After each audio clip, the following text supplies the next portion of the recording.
Hey, so if you canceled a reservation on Booking.com and want to get your refund, yeah, the process usually depends on the hotel's cancellation policy and payment method.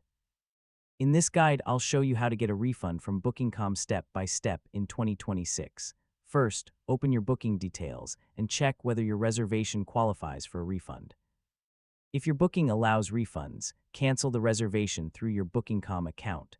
Follow the prompts and confirm the cancellation request.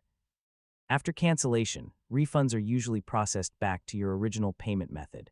Booking.com or the hotel may send confirmation emails about your refund status.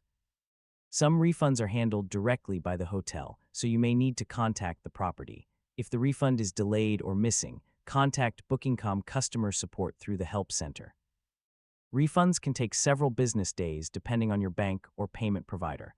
Save cancellation emails and booking details until the refund is fully completed. And yeah, that's it. That's how you get a refund from Booking.com after canceling a reservation.